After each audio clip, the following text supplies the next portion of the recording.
Como bien ha dicho Álvaro, lo que vamos a intentar ver en este webinar, lo que os voy a intentar enseñar es la parte que nadie sabe o que no se cuenta normalmente, ¿no? Sobre todo porque es una parte bastante fea y que es difícil de abordar. Vamos a ver un poco lo que no se cuenta y en especial a lo que le llamo el dirty job, que es el etiquetado de los datos, que es una tarea horrible, os lo aseguro. Aquí tenía una presentación de mí, pero bueno, como muy bien ha dicho Álvaro, básicamente yo ahora mismo me considero un data engineer, aunque he pasado por varias fases como también investigador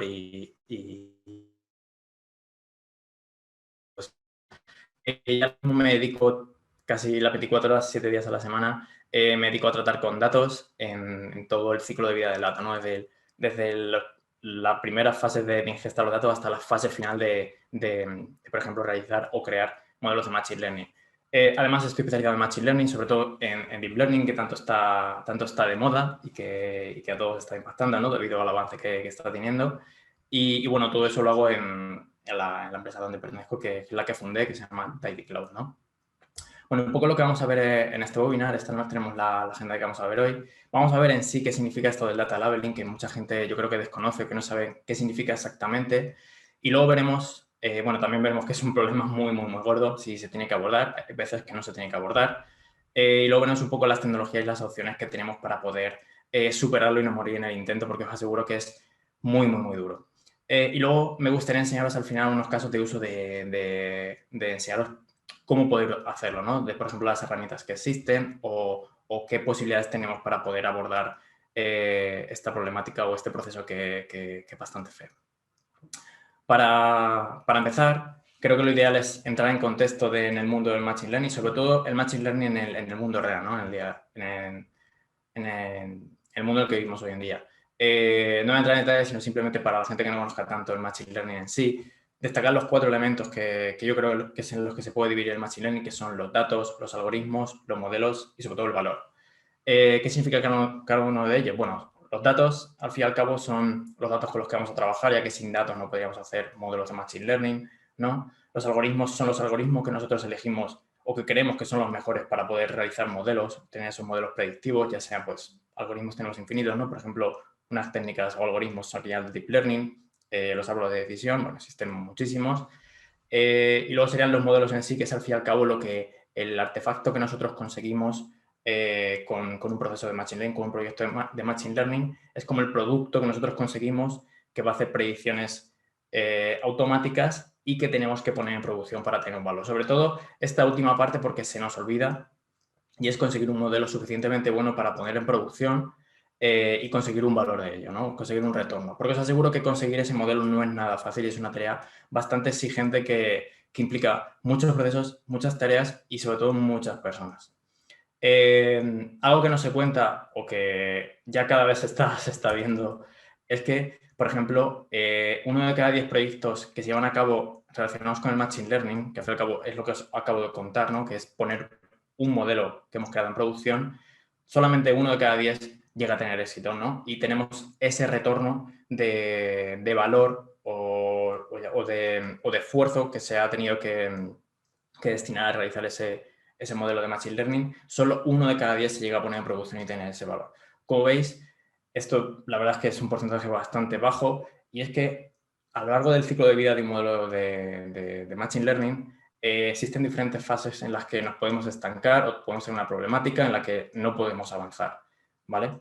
Y una de ellas, por ejemplo, es una de las que vamos a ver hoy, ¿no? Que es la tarea de etiquetado de los datos. Pero bueno, hay muchísimas otras en las que también podemos estancarnos y las que no nos dejan avanzar. O los datos mismos con los que vamos a trabajar no nos dejan avanzar y no podemos llegar a tener ese modelo que nos dé ese retorno en valor, ¿no? También esto hay que tenerlo en cuenta. El Machine Learning sigue siendo, al fin y al cabo, está en la disciplina de la ciencia de los datos y en la ciencia de los datos el nombre ciencia viene porque al fin y al cabo es algo de investigación, experimentación, ¿no? Entonces, tú cuando empiezas un proyecto de Machine Learning debes acotar muy bien hasta dónde quieres llegar y no ser demasiado ambicioso porque al fin y al cabo es ciencia, ¿no? Es investigación y experimentación. Puede ser que no llegues a conseguir los resultados que tú quieres. Entonces, yo creo que también viene derivado de eso, ¿no? De que no llegamos a conseguir lo que queremos porque somos demasiado ambiciosos o directamente no hemos mirado en la materia prima que tenemos, que son los datos, y no se puede hacer nada con ellos, ¿no? Para saber por qué no conseguimos modelos o los proyectos no salen adelante, deberíamos de conocer el ciclo de vida del Machine Learning en sí, ¿no? Que es el que tenemos aquí y es el que todos vais a ver continuamente y, vamos, creo que es el que siempre se muestra, ¿no? Si buscáis ciclo de vida del Machine Learning o de un modelo de Machine Learning, siempre vais a ver este, ¿no? Todo parte de un problema y esto parece una tontería, pero es súper importante. Sobre todo lo vemos en Tidy, por ejemplo, lo vemos muchísimo porque mucha gente, muchas empresas o muchos clientes nos vienen y nos dicen que quieren aplicar IA porque está de moda simplemente. Y eso no es así. Debes encontrar un problema y ese problema tienes que saber que se puede resolver por Machine Learning, ¿no? Por inteligencia artificial. La segunda fase que tenemos en el ciclo de vida del Machine Learning es la fase preprocesada, ¿no? Nosotros tenemos unos datos, pero aquí lo verdaderamente importante es preprocesar esos datos para poder llegar a utilizarlos, ¿no? Los datos en RAW o en crudo son muy difíciles de utilizar. Entonces hay que preprocesarlo y toda esa tarea de exploración, de integración, de ingesta, recolección, de limpieza y de preparación para poder llegar a utilizarse, ¿no? Una vez que tenemos todos esos datos perfectos y podemos llegar a utilizarlos, ya pasamos a la fase que normalmente conocemos cuando alguien nos habla del Machine Learning, ¿no? Que es la tarea de experimentación, de ver qué algoritmo vamos a utilizar para resolver el problema, de ajustar ese algoritmo, de ese modelo y ir evaluando para ver si llega a tener unos resultados suficientemente buenos para ponerlo en producción, ¿no? Que también es una de las fases en las que también se nos olvida. Porque ese modelo que conseguimos hay que pasarlo a producción, hay que desplegarlo y monitorizarlo continuamente para ver si funciona bien o funciona mal, ¿no? O está sesgado y funciona fatal y hay que cambiarlo o incluso tirarlo y hacer uno de nuevo, ¿no? Y todas estas tareas, todo este ciclo de vida del Machine Learning, siempre hay que tener en cuenta que es un ciclo de vida iterativo. Es decir, no sacamos un modelo en producción y ese modelo en producción ya nos salva la vida y vamos a otra cosa mariposa, ¿no? Es sacar ese modelo en producción e iterar continuamente con los nuevos datos que vamos consiguiendo, ¿no? Porque al fin y al cabo los datos de hoy en día del mundo real no paran de cambiar, ¿no? Entonces, al cambiar los datos, nuestros modelos se tienen que adaptar a esos cambios, ¿no? El mundo no se comporta siempre de la misma forma, los datos cambian, ¿no? Entonces, los modelos que nosotros desplegamos son volátiles y hay que renderarlos continuamente, ¿no? Ese proceso de renderado es en el que también fallan muchas empresas y por eso no pueden pasar modelos a producción. Como veis, son muchísimas fases y cada una de ellas son críticas y son fases en las que se enfrentan muchísimas empresas que abordan proyectos de Machine Learning y que en cualquiera de estas fases pueden fracasar, ¿no? Incluso en la primera misma de plantear mal el problema, ¿no?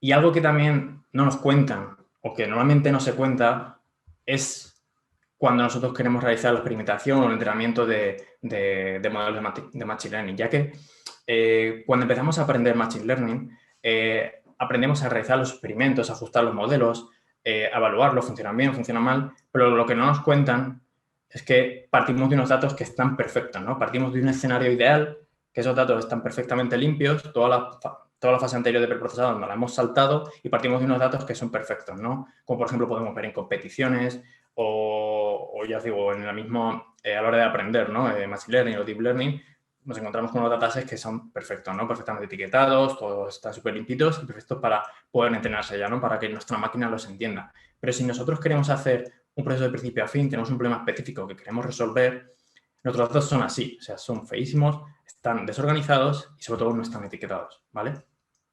Y hay una tarea, que es la que vamos a comentar hoy, que es el Data Labeling, que la incorporaría por aquí y que nadie habla, que es una tarea súper crítica, sobre todo cuando queremos trabajar con nuestros propios datos, ¿vale? Es una tarea que, como ya sabéis, yo le llamo el dirty job porque es horrible. Yo lo he vivido y es una tarea que no quiero volver a hacer porque es completamente horrible y muy difícil de llevar a cabo. Sobre todo si nadie te habla sobre ello y te tienes que poner a hacerlo, es en plan, vale, y esto que nadie me ha contado, ¿cómo lo voy a abordar? Porque me parece abrumador, sobre todo porque ocupa muchísimo tiempo, ¿vale? Algo que también se debería hablar más y que tampoco se habla tanto es cuánto se tarda en pasar un modelo a producción, ¿no? Cuánto se tarda de ir aquí y sobre todo de ir iterando y desplegando modelos. Más o menos se estima que se suele tardar entre un mes y 3 meses, ¿no? Es la media, incluso solo un mes, ¿no? Pero esto engloba, o este estudio engloba, desde que, por ejemplo, sacamos a producción un modelo y estamos iterando sacando más modelos. Pero lo que no se cuenta, o lo que no se dice, es que la primera vez que se quiere sacar un modelo con nuestros datos en RAW, en crudo, se tarda de 6 a 18 meses en sacar ese primer modelo a producción. Un tiempo bestial. Es una animalada, ¿no? Imaginaros dedicar recursos y recursos, tanto de procesos como de personas, a sacar ese primer modelo, ¿no? El retorno que tiene que darnos la inteligencia artificial o el modelo que sacamos debe ser bestial, si no, nunca lo vamos a rentabilizar, ¿no? Pues como veis, es abrumador. Y esto también, en muchas de las empresas no saben medirlo bien y fracasan, ¿no? Por eso lo de ser demasiado ambicioso. Hay que ir poco a poco y saber las limitaciones que se tienen. Y en ese tiempo, el 80% del tiempo se gasta en preprocesar datos, en esa fase inicial que hemos visto de verde, ¿no? Pero es que lo peor de todo, o lo que no se cuenta, es que de ese 80%, el 60 o el 80% se dedica al data labeling, al etiquetado de los datos. Sobre todo ahora que se están utilizando datos que no son tan comunes de utilizar, ¿no? Datos como, por ejemplo, imágenes, audio o texto. Y es un tiempo súper valioso que tenemos que solventar como podamos, ¿no? El resto, que es un 20%, es el resto de fases, ¿no? Como el resto de cosas que tenemos que hacer, ¿no? Como son la creación de modelo, realizar experimentos, realizar que, por ejemplo, si lo primero que piensas cuando hablas del ciclo de vida de un modelo de Machine Learning es en los experimentos, ¿no? Es donde más se tarda, pero realmente no, es en la parte anterior, justo en la fase anterior. Y es un tiempo súper valioso, que parece que incluso lo estás desperdiciando porque parece que no es de valor, pero es esencial, lo aseguro. Y cuando hablamos de data labeling, ya muchos conoceréis lo que es, pero bueno, para conocerlo bien, vamos a ver un poco cuál es el significado, ¿no? del data labeling, de esa fase crítica que tenemos que realizar. El data labeling no es otra cosa que es preparar nuestro dataset para que nuestros modelos puedan aprender. Cuando hablamos de modelos, hablamos de, esto es un poco técnico, pero es cuando hablamos de aprendizaje supervisado, ¿no? Y es que nuestros modelos necesitan tener datos etiquetados, ¿vale? Y estamos hablando de miles o millones de datos etiquetados. O sea, muchísimos. Imaginar hacer eso a mano, ¿no? Para etiquetar estos datos, o por qué tenemos que etiquetar estos datos, o qué significa, es porque, al fin y al cabo, nuestro modelo va a aprender en función de lo que nosotros etiquetemos, ¿no? Luego veremos varios ejemplos para que entendamos perfectamente lo que es. Lo que se hace es un poco enriquecer los datos, ¿no? Se le suele llamar enrich data, que es un poco enriquecer los datos según los datos que tengo, qué es lo que yo quiero conseguir con ese modelo, ¿no? Lo tengo aquí en una gráfica para que se entienda perfectamente. Por ejemplo, imaginaos que tenemos una base de datos de imágenes, tenemos imágenes de perros, de gatos, muy simples, y queremos conseguir un modelo que clasifique cada una de estas imágenes, ¿no? ¿Cuál es el perro, cuál es el gato? Queremos que estas imágenes la pasemos por nuestro modelo nos diga si es un gato o un perro, ¿vale? Pero nuestro modelo tiene que aprender. Y para poder aprender, alguien le tiene que decir qué imagen es un perro, qué imagen es un gato, ¿no? Entonces tendremos que decirle a ese modelo, a la hora de entrenarlo, pues mira, esta gato es una imagen, esta imagen es un gato, esta imagen es un perro, ¿no? Y así repetidamente, ¿no? Es la forma de entrenar un modelo, al fin y al cabo, no hablando a grandes rasgos. Al fin y al cabo, nuestro modelo aprende patrones en los datos para conseguir llegar a esa etiqueta o lo que queremos tener en las predicciones de nuestro modelo, ¿no? Por ejemplo, pues estas son las predicciones, por ejemplo, tendríamos las predicciones de perro, gato y perro, ¿no? Y un poco tendríamos el label data o los datos que nosotros etiquetamos, que es lo que realmente nos deben haber dado las predicciones, ¿no? De esta forma también calculamos si nuestro modelo es bueno o es malo, ¿no? Lo medimos, ¿no? Es un poco, para esto sirve el etiquetado de los datos, ¿no? Que es, como veis, es esencial. Sin esto no podríamos hacer absolutamente nada. Además, es una parte crítica porque de esto depende si nuestro modelo va a funcionar bien o va a funcionar mal. Y podemos preguntarnos por qué es tan difícil el etiquetamiento de los datos. Parece una tontería, ¿no? Realmente no es difícil, sino que es tedioso y, como hemos visto, se tarda mucho tiempo en realizarlo. Por ejemplo, en Deep Learning, para que un modelo de Deep Learning funcione bien, por ejemplo, si queremos hacer un modelo de Deep Learning desde cero, necesitamos millones de datos para que ese modelo funcione de la forma óptima, ¿no? O de la mejor forma. Imaginaos etiquetar millones y millones de datos a mano. ¿Cómo lo haríais? Cogeríamos un Excel, vamos poniendo la referencia de la imagen, vamos poniendo esto es un perro, esto es un gato. Sería completamente horrible, ¿no? Imaginaos las horas de etiquetar millones y millones de datos. O una de dos, o teníamos un ejército de personas dedicadas solamente a eso, que normalmente son los data scientists, que no tienen nada mejor que hacer, ¿no? Que dedicarse a etiquetar datos, pues imaginaros, ¿no?, la pérdida de tiempo o la pérdida de recursos que eso, la sensación que da es de pérdida, ¿no?, de recursos o que se está yendo un tiempo súper valioso ahí.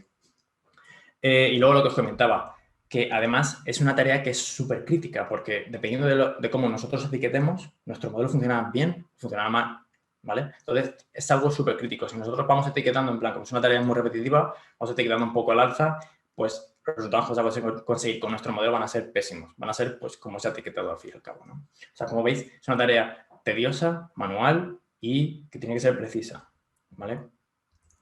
Aquí tengo unos ejemplos de los datos más comunes que se suelen etiquetar, ¿no? Podríamos poner alguno más, pero estos son los más comunes. Sobre todo, datos como imágenes, audio o texto, porque son datos que cosas que antes era más difícil utilizarlos. Entonces, ahora tenemos que empezar a etiquetar mucho más datos de este tipo, ¿no? A otros datos que yo les he llamado raros son los datos que, por ejemplo, podríamos considerar cuando tenemos una tabla, ¿no?, perfecta. En una tabla en Excel, por ejemplo, pues en una hoja de cálculo pues tendríamos una tabla y esos son los datos raw, por así decirlo, ¿no? Pero luego hay otro tipo de datos que son algo más complicado de etiquetar. Por ejemplo, cuando hablamos de datos raw, que es un poco lo que siempre se pone el mismo ejemplo usamos un dataset para calcular el precio de una vivienda en función de X características, ¿no? Por ejemplo, los metros cuadrados que tiene, número de habitaciones y número de baños. Otras más características, ¿no? Y con nuestro modelo queremos predecir el precio que va a tener, ¿no? Normalmente estos datos no se suelen etiquetar, sobre todo estos datos raw. ¿Por qué? Porque no pasamos en la experiencia que ya se ha tenido, ¿no? Es decir, se han vendido casas con X características y se ha vendido por un precio X, ¿no? Esto no se suele etiquetar. Entonces, ya viene etiquetado, no se suele tener que hacer a mano, ¿no? Pero luego tenemos los otros datos que sí que os he comentado, como por ejemplo son las imágenes, que sí que hay que etiquetarlos. ¿Y de qué forma se etiquetan las imágenes, no? Pues existen estos tres tipos, o al menos principalmente estos tres tipos, ¿no? Tenemos la clasificación, que es el más general, ¿no? Que obviamente tenemos una imagen, nosotros tenemos que decir qué hay en esa imagen, ¿no? Tendríamos que escribirlo, pues es un gato, es un perro o lo que sea. También se etiqueta para la hora de hacer detección de objetos dentro de una imagen, ¿no? Donde se hace ese rectangulito o ese bounding box que se le llama, y si tiene que ir a mano haciendo ese bounding box, obviamente no se dibuja, sino que se crea, ¿no? Se genera. Y se tiene que ir indicando dónde está cada uno de esos objetos que queremos que nuestro modelo lo aprenda, ¿no?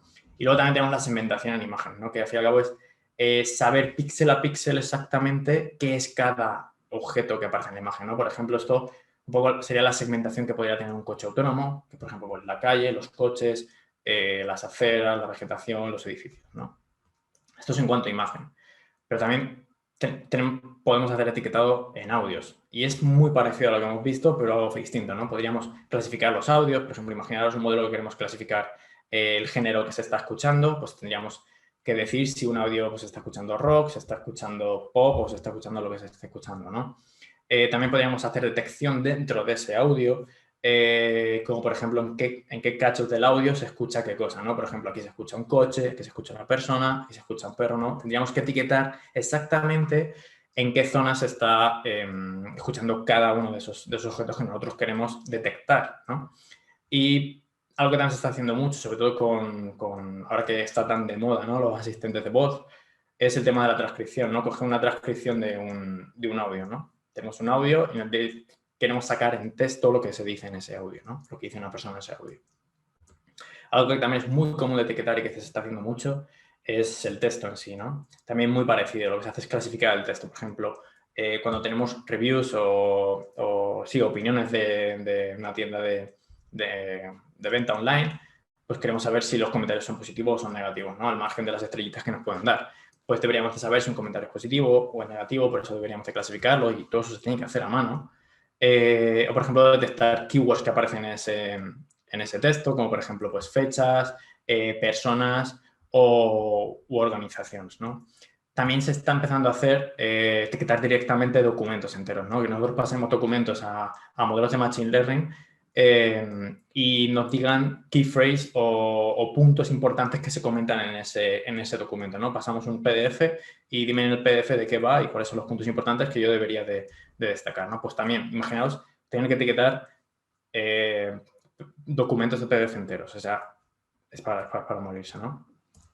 Como veis, es una tarea súper crítica, es muy tediosa y muy manual y siempre que queramos llevarla a cabo, ¿no? Recordad que esto siempre se llevaría a cabo cuando queremos trabajar nuestros propios datos y realizar nuestros propios modelos, ¿no? Siempre hay buenas prácticas, hay 4 puntos de buenas prácticas que se pueden hacer, ¿no? Para que esto no sea un infierno. Lo primero de ello es que deberíamos de elegir una herramienta que sea adecuada para lo que nosotros queremos hacer, ¿no? Por ejemplo, si nosotros queremos etiquetar audio, queremos etiquetar texto, queremos etiquetar imágenes, deberíamos elegir una herramienta que sea específica para eso y que funcione muy bien para eso, ¿no? Que además sea intuitiva y la interfaz sea bastante optimizada. ¿Por qué? Porque, recordad, es una tarea repetitiva. Entonces, ver continuamente lo mismo y tener que hacer la misma acción una y otra vez, pues si eso se puede optimizar al máximo, mejor, ¿no? Y además que sea bastante intuitivo. Entonces, a la hora de elegir una herramienta,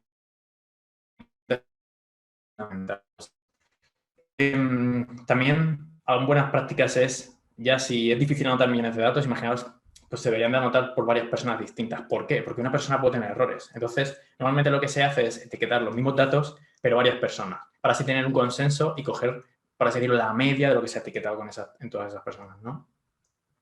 También debería haber una auditoría al finalizar el etiquetado. Es decir, deberíamos coger todos nuestros datos que se han etiquetado, ese millón de datos, y ver si realmente se ha etiquetado bien o aquí ha habido un error y se ha etiquetado fatal, ¿no? Algo también súper importante. Como veis, son buenas prácticas que quitan mucho tiempo además del etiquetado en sí. Y algo ya que es una buena práctica y que vemos un poco de luz al final del túnel es la automatización. ¿Se puede automatizar el etiquetado de los datos? Sí, en cierta medida. Se podrían automatizar al menos unos pocos datos, ¿no? Es un poco raro porque es utilizar bien el Machine Learning al rescate del Machine Learning, ¿no? Es como realizar el proceso final que nosotros queremos hacer es realizarlo al principio, justo, ¿no? Empezar a usar automatización en el proceso inicial, que es el etiquetamiento de datos, ¿no? Entonces, sí, se puede utilizar, pero con muchísimo cuidado, ¿vale? Porque al fin y al cabo se va a hacer por una máquina y hay que tener muchísimo cuidado lo que hace esa máquina, ¿no? Porque luego esos datos los vamos a utilizar y van a ser críticos. Se puede hacer en cierta medida, no con todos los datos, o sea, no voy a coger 1 millón de datos que no están etiquetados, los paso por una máquina y que los etiquete, sino que lo que se hace es buscar un equilibrio. Es decir, si los datos que vamos a utilizar nosotros pertenecen a un dominio que es fácil, ¿no? Una clasificación muy sencilla, bueno, podríamos automatizar algo, ¿no? Pero si los datos que queremos utilizar pertenecen a un dominio bastante complejo y que hay que ser un poco experto, supervising learning que me comentan aquí, efectivamente, es eso. Si nuestros datos son un poco más difíciles, ya son mucho más difíciles de automatizar, ¿no? Entonces, hay que tener un equilibrio entre qué automatizamos a la hora de etiquetar con una máquina y qué hacen los humanos en sí, ¿no? Es un poco lo que os comento aquí. Normalmente lo que se suele hacer es, pues como os he dicho antes, un modelo de Machine Learning se pone en producción, pero ese modelo hay que iterarlo, ¿no? Sacar nuevas versiones continuamente. Lo que se suele hacer es, una vez que sacamos un modelo a producción, nuestro primer modelo, cuando nosotros tenemos que volver atrás y volver a reetiquetar datos porque se tiene que hacer, con datos nuevos, actualizados, lo que se hace es enchufar ese modelo que hemos sacado, esa primera versión, se enchufa a los datos que vamos a etiquetar y de esta forma vamos viendo, no hacemos que lo etiquete, ¿no? Que no usamos ese modelo para etiquetarlo automáticamente, sino lo usamos para supervisar, ¿no? Y para que nos vaya guiando y que sea mucho más fácil la tarea de etiquetar, ¿no? Es como enchufarlo y además vamos viendo cómo funciona y cómo debería de mejorar, ¿no? Eso es una muy buena práctica. Como veis, esta tarea solo lleva a la frustración absoluta, os lo aseguro. Cuando un data scientist tiene que hacer esta tarea, yo creo que siempre se pregunta esto, ¿no? En plan, soy un data scientist, debería estar explorando datos, hacer procesos con datos, hacer cosas muy chulas, ¿no? De muchísimo valor, y el 80% de mi tiempo lo estoy pasando a etiquetar datos. Hacer una tarea súper repetitiva y que me parece algo muy poco valorado, ¿no? Es lo que se suele comentar y cuando se llega a este punto. De hecho, yo, como os he comentado, lo he sufrido. Por muchas partidatas que hagas con muchas pizzas y con mucha cerveza, os aseguro que es muy difícil ponerse a etiquetar datos, os lo aseguro. Es una tarea que nadie quiere hacer y es muy, muy difícil. Nosotros mismos una vez tenemos que etiquetar millones de datos. Bueno, buscamos a miles porque al final no llegamos a millones. Y lo que hicimos es poner como una especie de ranking semanal éramos varias personas y la persona que más etiquetara al final de la semana, pues a esa persona se le pagaban las cervezas, ¿no? Al final de la semana. ¿Sabéis qué pasó? Que nadie etiquetaba nada. Nadie etiquetaba nada. O sea, llegaba al final de la semana y ¿cuál era el máximo que había etiquetado? Pues 0. O sea, no etiquetábamos nada. Es que ni poniendo premios, ni poniendo recompensas, ni nada. O sea, os aseguro que es una tarea que es difícil de abordar, ¿no? Pero bueno, hay que abordarla y hay soluciones, ¿no? Al menos hay un poco de esperanza para poder acelerar este proceso y que no sea tan duro. Algo que nos podemos preguntar es cómo están etiquetando las empresas hoy en día, ¿no? ¿Qué se puede hacer ante esta tarea tan difícil? Bueno, se podría dividir en 4 puntos lo que las empresas están haciendo hoy en día. Por un lado, la manera más tradicional, por así decirlo, es que las empresas directamente usan sus propios trabajadores para etiquetar, ¿no? Van a empezar un proyecto de Machine Learning y cogen a cualquier persona con cualquier perfil a etiquetar, ¿no? Porque al fin y al cabo no es una tarea un experto, ¿no? Te pueden enseñar con un poco de instrucciones de cómo se tiene que etiquetar, te enseñan y tú directamente ya puedes empezar a etiquetar, ¿no? Otra cosa que también hacen las empresas es contratar grupos pequeñitos o empresas que sean especializadas en esto, ¿no? También se pueden contratar freelance, que sería otra opción. Y otra cosa que se hace es que existen plataformas de crowdsourcing que lo que hacen es que hay terceros que están ahí para poder etiquetar tus datos, ¿no? ¿De qué depende todo esto? Pues depende un poco de la madurez del proyecto de Machine Learning en la que estés y también de lo grande que sea tu empresa, ¿no? Y también de lo crítico que sean tus datos, ¿no? Porque imaginar que tenéis datos sensibles, pues no se lo podéis dar a cualquiera, ¿no? Entonces, hay que tener un poco de saber de qué elegir entre estas opciones, ¿no? Obviamente, cuando se empieza un proyecto de Machine Learning, lo lógico es coger tu herramienta, una herramienta que creas que es la más adecuada para ti y empezar por tu propia cuenta, ¿no? Unas pocas personas etiquetando y ya está. Y luego ya, pues, si vas creciendo. Aquí tengo unas pautas de qué se debería hacer, aunque no hay un estándar, no hay una guía, pero bueno, si nosotros empezamos en un proyecto de Machine Learning y ese proyecto tiene muy poca madurez, por así decirlo, o estamos empezando, lo suyo es que usemos una herramienta súper simple que nos pueda resolver nuestro problema lo antes posible, ¿no? Y empezar a etiquetar datos lo antes posible. Con pocos trabajadores, incluso lo puedas realizar solo una persona y además que no sea una herramienta que no sea multiusuario en sí, ¿no? Eso sería, yo lo recomendaría para las primeras etapas o las primeras fases de un proyecto de Machine Learning. Pero para empezar, sobre todo, a tener datos etiquetados y poder empezar a experimentar, a realizar experimentos. Si no, no podemos empezar incluso a eso, ¿no? Ya cuando el proyecto empieza es más maduro y va cogiendo más forma, incluso yo, por ejemplo, hemos desplegado nuestro primer modelo, vamos a reentrenar, o incluso automatizar tareas, ya se puede empezar a utilizar herramientas más complejas que nos ayudan más a la hora de poder etiquetar, ¿no? Incluso que sean multiusuarios y que incluso pensar un poco en contratar empresas especializadas o algún freelance o algunos equipos especializados en etiquetar, ¿no?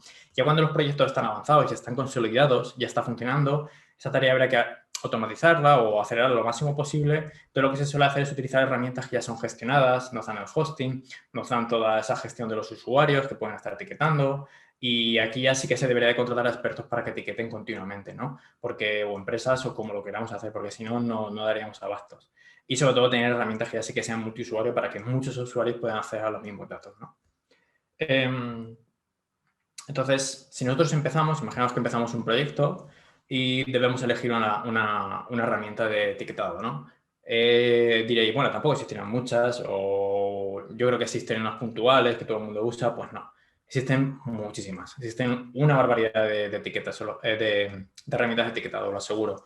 Y cada una es de su padre y su madre, por así decirlo, de distinta índole y hay que ser un poco fino a la hora de elegirlo, ¿no? Saber qué se puede hacer con esa herramienta y hasta dónde se puede llegar. Aquí os enumero unas cuantas, yo os voy a enseñar, o al menos me gustaría enseñaros un poco de ejemplo de cómo funcionan el Label Studio, Prodigy y la que tiene AWS, ya que es súper interesante. Las plataformas cloud tienen sus propias herramientas de etiquetado que nos ayudan mucho, os lo aseguro. Y bueno, las herramientas hay que elegirlas un poco, como os he comentado, que se adapte un poco a lo que nosotros queremos solucionar. Sobre todo porque las herramientas no suelen resolver todos los problemas, no todas las herramientas etiquetan imágenes, audio o series temporales, ¿no? Lo que se nos ocurra, no todas hacen eso, ¿no? Entonces hay que elegir muy bien dependiendo de lo que nosotros queramos hacer. También que sean intuitivas y ágiles, porque ahora sí que ha avanzado mucho porque se necesitan realmente estas herramientas, pero yo, por ejemplo, hace unos años cuando teníamos que etiquetar datos no existían. Tuvimos que hacer nuestra propia herramienta. Y bueno, ya era difícil, ¿no? Se tenía que cambiar porque se tenía que ser muy, muy ágil. Las herramientas, pues bueno, algunas son son multiusuarios, otras no. Entonces, dependiendo de distintas fases, como he comentado antes, elegiréis unas u otras. Y también algunas están hechas para que tú las cojas y, por ejemplo, las despliegues en tu propio servidor y las uses, pero otras también están hechas para que tú las compres, ellos te las hostean, te dan una gestión de usuarios, entonces te gestionan un poco y te administran todas esas herramientas, porque os digo que son bastante monstruos algunas de ellas. Y bueno, y tenemos de todo, tenemos desde open source hasta algunas privadas o, como ya os acabo de comentar, el cloud, ¿no? Bueno, ya un poco para entrar en materia, me gustaría ir enseñando al menos voy a enseñar la que yo creo que están mejor. O que yo, por ejemplo, he utilizado. He utilizado, por ejemplo, la AWS Studio, la estoy utilizando últimamente y me gusta mucho porque es muy amplia. La AWS también porque yo utilizo mucho el cloud de AWS. Y Prodigy también me parece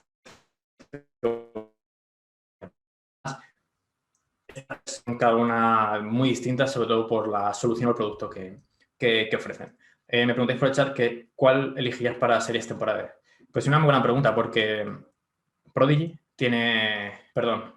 Prodigy al lado del estudio, ahora no me acuerdo, ahora lo veremos, tiene etiquetado para series temporales y creo que está muy bien. Yo no lo he llegado a utilizar, pero está muy bien. ¿Vale? Ahora lo veremos en un ejemplo. De hecho, hay un playground donde vosotros podéis probar vuestras propias, lo que vosotros queréis, ¿vale?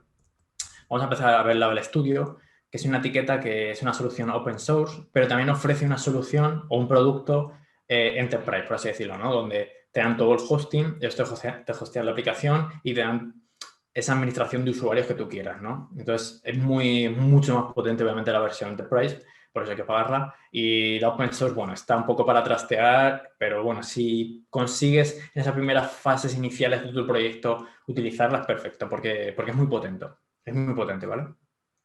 El precio de la versión Enterprise no lo sé, yo creo, porque tienes que contactar con ellos, obviamente, como muchas de estas empresas hacen, ¿no? Entonces, yo supongo que dependiendo rondará unos márgenes y dependiendo cómo la quieras utilizar o para qué lo necesites, seguramente sea precio por usuario, casi seguro, pues te dará más precios u otros, ¿no? Y aquí tiene un playground que si queréis ahora podéis entrar y probar vuestras propias, si queréis probar algo para etiquetar, ¿no? Y los tipos de datos que se pueden etiquetar con esta herramienta son imágenes, texto, audio y series temporales. Mira, este era el de series temporales. Y está muy bien, de verdad, yo esta la recomiendo. De hecho, yo la uso personalmente en algunos proyectos. Os tengo preparadas, yo he cogido la versión de open source y he preparado 3 proyectos. Os voy a enseñar algunos, no os voy a enseñar todos para no hacer esto demasiado largo, porque me gusta enseñaros otras herramientas. Me la he bajado y he desplegado la herramienta en sí con varios tipos de datos, ¿no? Para que veáis un poco el potencial. Aquí, esta sería, por ejemplo, la herramienta. Bueno, antes de nada, si pincháis aquí a Playground, pero prefiero que lo pinchéis si queréis al final, porque si no ya os voy a distraer y me gusta enseñaros algo más. Si le dais a Playground, entráis en su página, ¿vale? Y aquí os enseñan un poco cómo funciona y las alternativas que tiene. Como veis, tiene un montón. Tiene de audio, de clasificación, etcétera, de imágenes, de texto, para utilizar para páginas web, series temporales, que me habéis preguntado, súper interesante, y algo más avanzados, ¿no? Aquí podéis ver un poco jugar. Lo que se basa es en crear un poco la interfaz que tú quieres, te la pones como tú quieras, pero bueno, aquí te va dando cómo hacerlo, ¿no? Tú pinchas en cada una de estas y te dice lo que tienes que poner. Y un poco esta sería la herramienta. Ahora vamos a enseñar cómo ya la he construido, ¿no? También es interesante ver los resultados que se obtienen, porque de eso tampoco se habla. Son datos crudos, ¿no? Para que entiendan la máquina. Por ejemplo, yo aquí he desplegado, me he bajado su herramienta de open source que tienen, la tienen en GitHub, y ya la he construido para hacer un etiquetado de imágenes, ¿no? Por ejemplo, tú lo que haces es importar muchas imágenes, le dices dónde está, incluso se puede conectar a Cloud, que es súper interesante directamente, a Google y a Amazon, y AWS, ¿vale? Creo que Azure no se conecta. Y bueno, tú puedes entrar, por ejemplo, empezar una tarea o incluso darle a cualquiera y empezar una tarea de etiquetado. No, por ejemplo, aquí he creado como una tarea donde tú tienes que... aquí he puesto varias cosas que se pueden hacer con imagen, ¿no? Por ejemplo, dibujar el bounding boss, entonces tienes que ir imagen a imagen y esto es un airplane, ¿no? Y tienes que dibujar, arrastras con el cursor y dices dónde está el avión, ¿no? Al fin y al cabo. Y también podríamos, por ejemplo, detectar los coches que hay, ¿no? Podríamos ir haciendo así, algo así, ¿no? Vale, funciona. Vale, algo así, ¿no? Un poco lo que, según dependiendo de lo que queramos conseguir. Pero imaginar hacer millones de veces esto, eso es una locura, ¿no? Aquí te van dando los resultados, pero bueno, no quiero entrar en detalles, sino quiero que os familiaricéis un poco con cómo se suele hacer esta tarea. Voy a borrarlo porque, por ejemplo, también lo que se puede hacer es la segmentación. Imaginaos etiquetar una segmentación porque es los píxeles exactos de donde está el avión. Por ejemplo, para etiquetar los píxeles exactos deberíamos hacer algo así. Lo voy a hacer un poco rápido, ¿vale? Para no perder aquí todo el tiempo. ¿Vale? Pero sería algo así, debería ser mucho más fino. Aquí es lo que os hablo de la precisión, ¿no? Y eso sería donde estaría nuestro avión, ¿no? Es, por ejemplo, lo que debería detectar, o los píxeles donde debería detectar nuestro modelo que hay un avión, ¿no? Y esto deberíamos hacer con todas las imágenes. O sea, imaginaros, ¿no? Es una auténtica locura. A esta herramienta también se le puede se le pone lo que os comentaba de un poco de anotación automática que nos ayude, ¿no? O que nos ayude un poco a ir más rápido. Y como veis, es una tarea súper manual, no podría hacerla cualquiera. Aquí tengo, por ejemplo, de texto y aquí tengo, por ejemplo, de audio, ¿no? Un audio, tendríamos la onda de audio y lo etiquetado que podríamos hacer es un poco, pues, por ejemplo, si lo pongo, es una canción simplemente. Podríamos clasificarla, en plan, obviamente no es un audio, no es una voz, sino que es música, y podríamos clasificar el audio, decir las regiones donde habla una persona y donde habla otra, por ejemplo, aquí habla una persona, aquí habla otra, ¿no? E incluso escribir la transcripción, ¿no? Este webinar es genial, ¿no? Por ejemplo, ha dicho eso en el audio, ¿no? Y todo esto, pues, ya terminas y a la siguiente, ¿no? A todas las etiquetado, todo el millón, ¿no? Pues así es como funciona una herramienta. Esta es muy, muy buena, yo os la recomendaría. Y como os digo, aquí podéis jugar un poco con las opciones que tenéis. Otra que también os quería enseñar, pero ya solo porque da otro tipo de solución, es la de Prodigy. También es muy avanzada y es muy bonita, es muy moderna a la hora de utilizarse. Entonces, joder, hacer una tarea repetitiva es mejor que sea bonita para poder, para poder ir más, mientras estás haciendo la tarea que no estés a disgusto, ¿no? Por así decirlo. Este Prodigy sí que es privado, no tiene licencia abierta, es multiusuario, lo que se agradece mucho porque esto se debe hacer por varias personas. Y aquí se quedan precios. Pero es un precio que, bueno, por ejemplo, para una licencia de Enterprise tienes que coger mínimo 5 usuarios y cuesta unos $1.500. Pero no es una herramienta que ellos te hostean. Es una solución que ellos te dan el producto y ya tú te lo despliegas o lo levantas donde tú quieras, en los servidores que tú quieras. Entonces, las herramientas que te hostean y te hacen todo el tema de, toma, tienes tu herramienta y aquí tienes todo montado, perfecto, igual se le puede ir un cero más a la solución, a lo que puede costar, ¿no? Aquí no se puede probar, bueno, tiene una light demo, pero si queréis probarla, os animo a que la probéis después. Y los tipos de datos que se pueden utilizar son imágenes, texto, audio y vídeo. Este creo que no tiene para series temporales, ¿vale? Pero bueno, tenéis aquí un ejemplo de... Así es como luce la aplicación, ¿vale? Es súper intuitiva. Por ejemplo, podéis cambiar tipo de ejemplo. A ver si hay series temporales. No. Pero bueno, vamos a poner las imágenes que son como las que más... no, las que mejor se ven, si funciona. Ahora, simplemente es un poco, por ejemplo, aquí, si funciona. Aquí, por ejemplo, podríamos... creo que es segmentar, ¿no? Si no me equivoco. Bueno, supongo esto no estoy tan familiarizado porque no lo usado tanto, pero vamos, que también tiene un montón de opciones. Para audio es, por ejemplo, muy, muy bueno, ¿no? Para audio, por ejemplo, me pareció una de las más potentes. Es súper bonita y es muy fácil de utilizar. Aunque la de Apple Studio también daba las mismas posibilidades, ¿no? Me parece muy bonita. Y luego, por último, me gustaría también enseñaros una solución que ofrece un cloud, que, por ejemplo, es AWS. AWS tiene una plataforma que se llama SageMaker que nos asiste en todo el proceso end-to-end del ciclo de vida que hemos visto antes del Machine Learning, ¿no? Y específicamente tiene una tarea o tiene una sección que se llama Ground Truth que nos ayuda al etiquetado. Yo os aseguro que es muy, muy, muy, muy útil, os lo aseguro. Nos hace que tengamos un etiquetado súper rápido, sea súper fácil de utilizar y además que sea preciso, ¿vale? Las características que tiene es que nos ofrece un etiquetado automático que nos lo dan ellos, no tenemos que meter nosotros los modelos, sino que nos dan modelos que pueden utilizarlo. Por ejemplo, puedes etiquetar, hacer tracking de vídeo, que es lo que os quiero enseñar porque me parece lo más alucinante, y y cuando vas pasando de frame para ir etiquetando, ellos más o menos, el modelo este automático te va diciendo dónde cree que deberías etiquetar, ¿no? Y es súper rápido. Así que se etiqueta mucho más rápido, ¿vale? Y bueno, y nos da un control total, porque lo que hace AWS es que tú creas una plataforma de etiquetado, creas como la herramienta en sí y tú le das acceso a diferentes usuarios de tu compañía, donde tú quieras, para que accedan y vayan etiquetando lo que tú has establecido, ¿no? Es como que tú creas un portal y la gente y tú invitas a quien pueda entrar en ese portal para poder etiquetar, ¿no? ¿Cómo funciona? Que se llama Run Through de SageMaker. Lo que hace es que tenemos datos raw y empezamos a etiquetar de forma manual e internamente AWS lo que hace es aprender cómo tú estás detectando.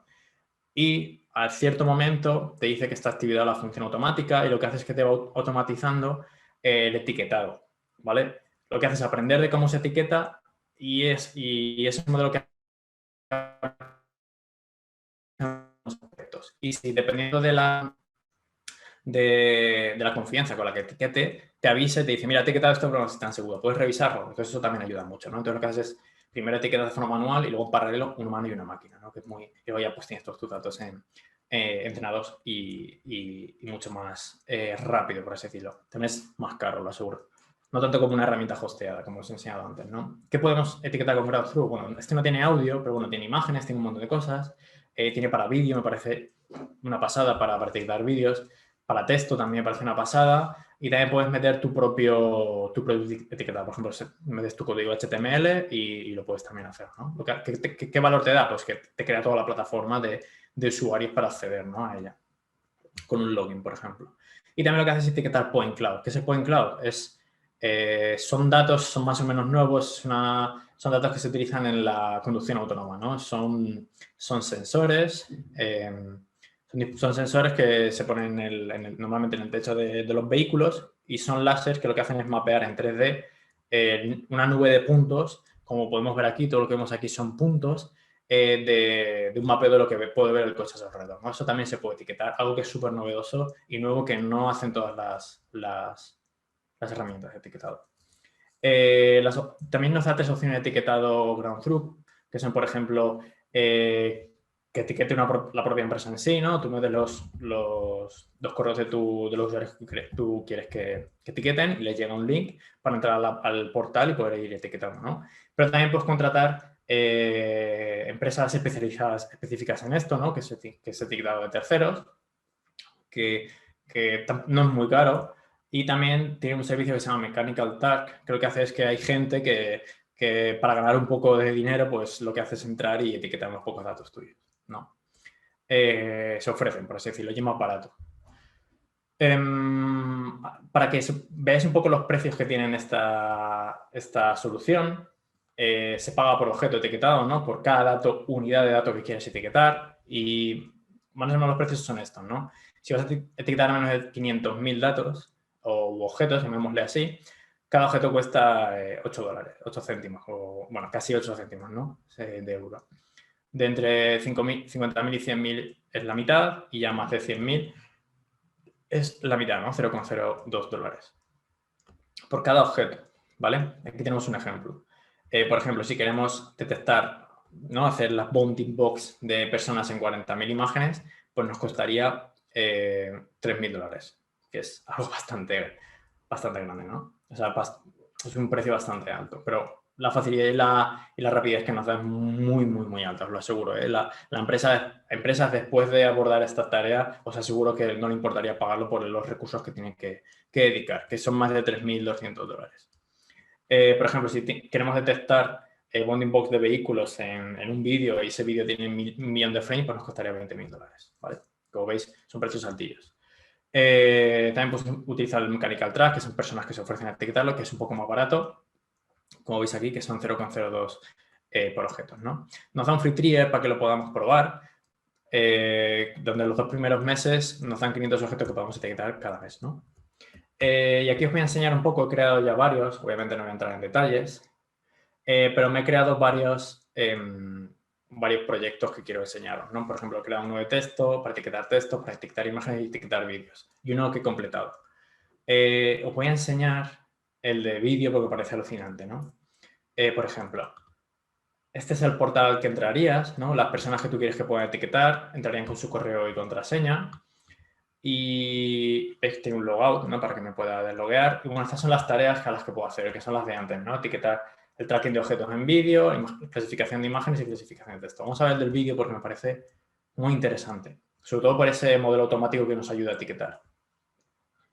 Como veis, es un vídeo de una top view, por ejemplo, de un dron o lo que sea. Lo que queremos hacer es, por ejemplo, etiquetar vehículos, ¿no? Entonces seleccionamos el vehículo, etiquetamos que aquí hay un vehículo, ¿vale? Y aquí hay otro vehículo, ¿no? Por ejemplo, vehículo 1 y vehículo 2, ¿no? Entonces, si pasamos al siguiente frame, veis, automáticamente nos está detectando que está ese vehículo. Entonces, como podemos ver, decimos, ¿lo he vuelto a etiquetar bien? Sí, venga, pues seguimos en el siguiente frame. Ah, y aquí ya está fallando, ¿no? Lo tendríamos que mover, ¿vale?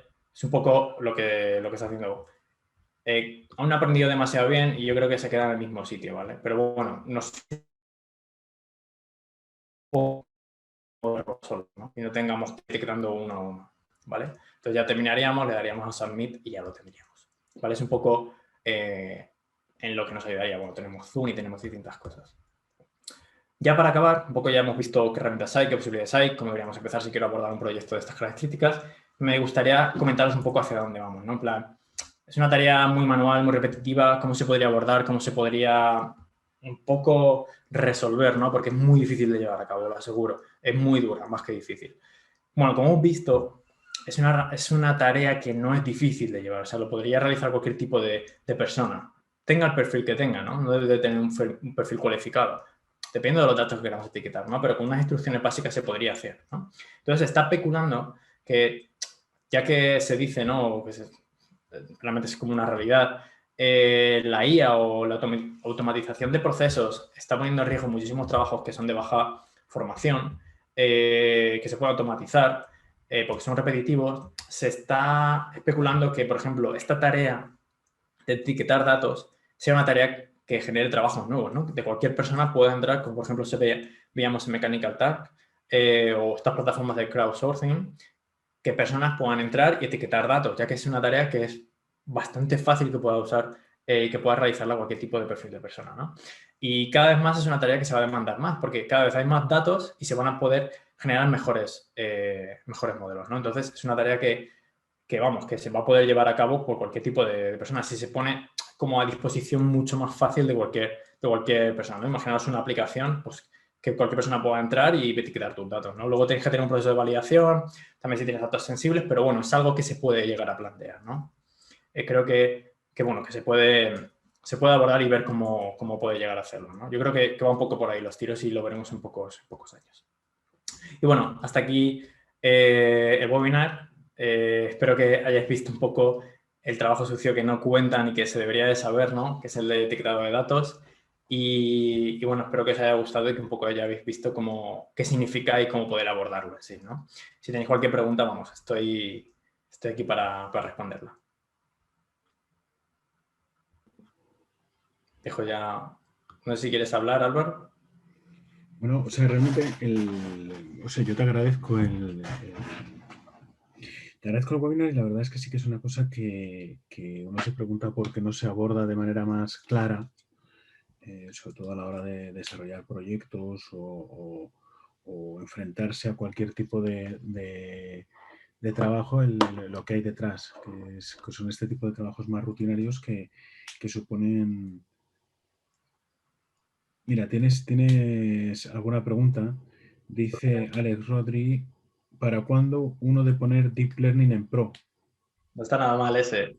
Ese es algo que tampoco se sabe demasiado y es crucial, ¿no? Como hemos visto, es algo que se tiene que hacer para sacarle valor, ¿no? Que tener ese retorno de inversión que se ha hecho. Eso es muy bueno.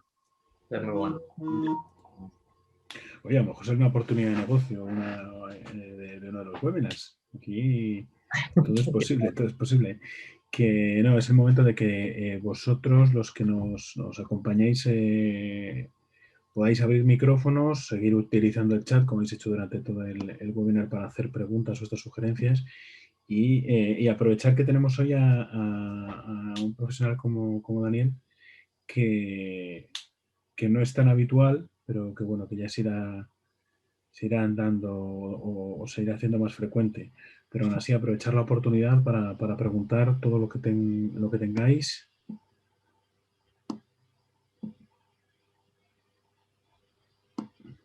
Si queréis abrir los micrófonos.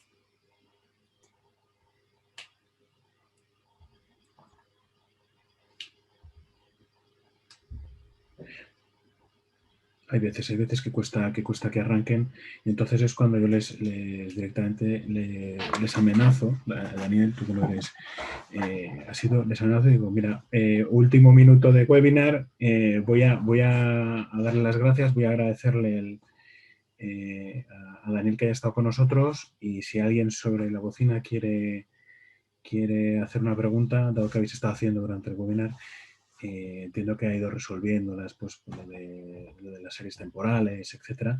Pero bueno, que Daniel, por mi parte, agradecerte que hayas pasado este rato con nosotros, que nos hayas venido a contar justamente algo tan necesario, y que la verdad es que cuando Jacinto y tú llegasteis al tema, o tú y Jacinto, no sé quién llegó a ver este tema como un gran tema para un webinar, tuvisteis una grandísima idea, porque enseguida se ve que es algo sumamente necesario. Entonces, yo agradecerte que hayas compartido este rato con nosotros, decirte que, bueno, lo bueno que tiene que hayas venido es que ya sabes dónde está tu casa, ¿vale? Tanto en este caso virtualmente, aunque ya físicamente cuando quieras también en la escuela. Y lo malo que tiene es que una vez que esto, y además te lo digo por la audiencia, una vez que vienes a un webinar, te gusta y quieres repetir. Sí, es verdad, sí, es verdad. No, yo estaría encantado de volver sin ninguna duda. Vamos, pero transmitir este tipo de temas que no son tan habituales como tú dices, siempre es muy interesante. Además, la gente también tiene muy buena acogida, ¿no? Sí, pero porque yo creo que también es el papel que muchas veces se tiene que desarrollar en los webinars. No solo contar casos de éxito, casos de uso, herramientas, que también los hacemos, sino de vez en cuando traer cosas que normalmente no se dicen, pero que están tan sumamente presentes y que todos hacemos de una manera o hacemos de otra, o tenemos nuestras prácticas para desarrollarlas. Y hay veces que el hecho de compartirlo así. Fíjate, nosotros tenemos la parte de alumnis, hay veces que montamos webinars en este sentido, pues para trabajar con Docker, soluciones que uno ha encontrado en el trabajo y que lanza diciendo, oye, estaba investigando y he encontrado esta solución, y montamos también nuestros propios webinars sobre esto. Entonces, yo creo que irlos haciendo en abierto es más que necesario.